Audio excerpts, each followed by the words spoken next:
Di antara banyak perbedaan di antara Gubernur Jakarta Mas Pramono Anung dan Gubernur Jawa Barat Kang Deddy Mulyadi, tentu saja ada juga kesamaan-kesamaan. Salah satu kesamaan itu terkait rencana pembongkaran proyek mangkrak, warisan dari pemerintahan sebelumnya. Mas Pram dan Kang Deddy sama-sama mau membongkar sisa pembangunan proyek yang mangkrak, yang sudah mengganggu kenyamanan kota. Tapinya, tidak semudah itu, Ferguson. Dalam birokrasi, kita nggak semudah itu melakukan pembongkaran terhadap sisa-sisa proyek mangkrak. Salah satunya, Mas Pram dan Kang Deddy menghadapi masalah kepemilikan aset. Kalau bangunan atau sisa-sisa bangunan itu dibongkar, maka dia harus dihapus dari pembukuan aset. Secara tiba-tiba, aset senilai puluhan atau bahkan ratusan miliar rupiah harus dihapus dari pembukuan. Dan ini berarti ada kerugian. Nah, masalahnya sekarang, siapa yang bakal diminta pertanggungjawaban atas penghapusan kekayaan tersebut? Siapa yang bakal diminta pertanggungjawaban atas kerugian yang sudah terjadi? Siapa yang siap dengan resiko bakal berhadapan dengan masalah hukum ini?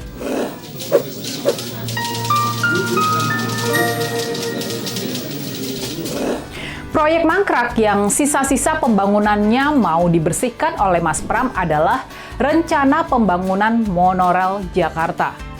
Proyek ini sudah berhenti pembangunannya sejak hampir 20 tahun lalu, sejak tahun 2007. Tapi sampai sekarang masih tersisa tiang-tiang pancangnya di sepanjang Jalan Rasuna Said dan juga di Jalan Asia Afrika. Proyek monorel mulai dibangun pada masa Gubernur Sutioso di tahun 2004. Jalur awalnya dirancang sepanjang 5 km dari Kasablanka hingga Karet dengan 14 titik pemberhentian. Tapi dalam waktu singkat, pembangunan ini terhenti karena kendala pendanaan. Monorel Jakarta gagal memperoleh modal tambahan karena pemerintah pusat tidak mau dilibatkan dalam skema investasinya. Dari total rencana investasi sekitar 670 juta dolar, rencananya sebesar 470 juta berasal dari pinjaman luar negeri. Tanpa dukungan pemerintah pusat, para calon kreditur mundur. Di tahun 2007, Gubernur Fauzi Bowo menghentikan proyek ini karena tidak ada kejelasan pendanaan. Tapi di tahun 2013, Gubernur Jokowi mencoba menghidupkannya kembali dengan nama baru, yakni Jakarta Eco Transport. Tapi, lagi-lagi muncul masalah pendanaan. Para calon kreditur berkeras pemerintah harus terlibat memberikan jaminan.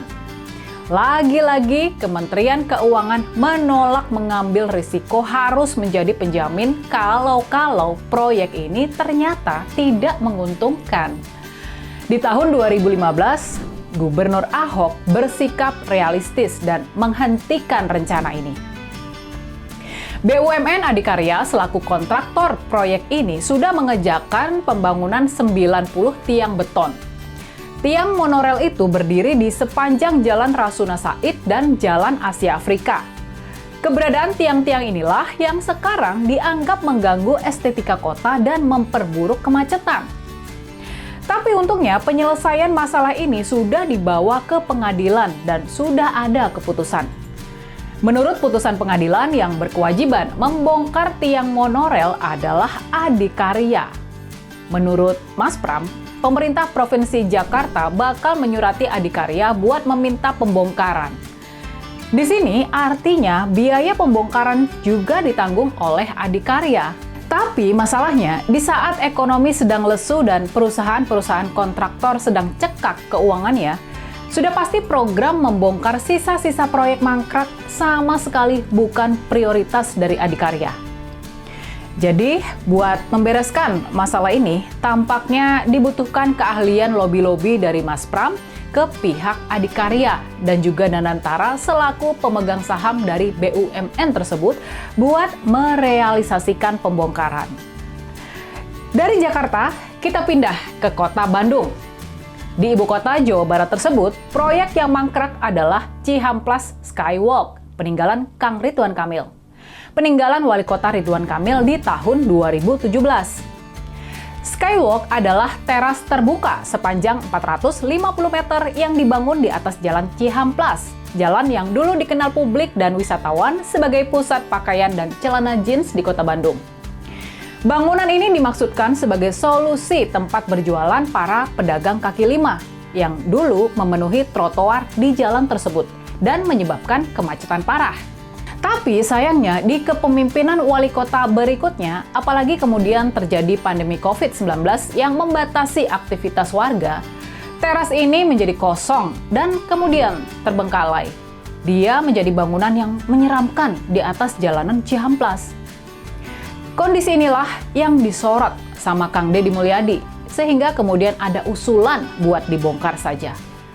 Tapinya tidak semudah itu, Ferguson. Banyak yang menolak bangunan teras ini dibongkar karena konsepnya sebetulnya sudah bagus dan tepat. Wali Kota Bandung yang sekarang, Kang Farhan, tampaknya juga enggan buat segera membongkar bangunan ini. Banyak hitung-hitungan yang harus dilakukan sebelum aset Pemda Bandung ini benar-benar bisa dibongkar. Masalahnya, siapa nanti yang mau bertanggung jawab atas kerugian hilangnya aset ini? Jadi, terlepas dari apakah Cihamplas Skywalk jadi dibongkar atau tidak, Kang Farhan mengambil inisiatif buat memugar terlebih dahulu infrastruktur publik warisan Kang Emil ini. Pemkot Bandung sudah membersihkan fasilitas umum ini dan membuatnya terang di malam hari. Cihamplas Skywalk sekarang sudah kinclong dan tidak lagi terasa seram di waktu malam, walaupun belum ada lagi pedagang yang berjualan di sana. Menurut Kang Farhan, masa depan Cihamplas Skywalk bakal diputuskan bersama, melibatkan DPRD dan juga BKAD atau Badan Keuangan dan Aset Daerah. Selain itu, kabar baiknya bakal juga diminta masukan dari para ahli arsitektur dan planologi menyangkut konsep Skywalk ini ke depannya. Kang Farhan sudah pasti nggak mau memutuskan secara gegabah nasib bangunan ini ke depannya. Jadi gimana nih kalau menurut kalian? Gimana soal keinginan Mas Pram dan Kang Deddy buat membongkar bangunan-bangunan yang mangkrak? Ya, memang nggak semudah itu ya buat pemerintah sekarang membongkar bangunan-bangunan terbengkalai dari masa pemerintahan sebelumnya. Banyak kajian dan proses legal yang mesti dilalui supaya kedepannya nggak terjadi masalah hukum. Oke, sampai di sini, gimana nih usulan kalian terkait penanganan bangunan-bangunan mangkrak ini? Kita diskusi di kolom komentar.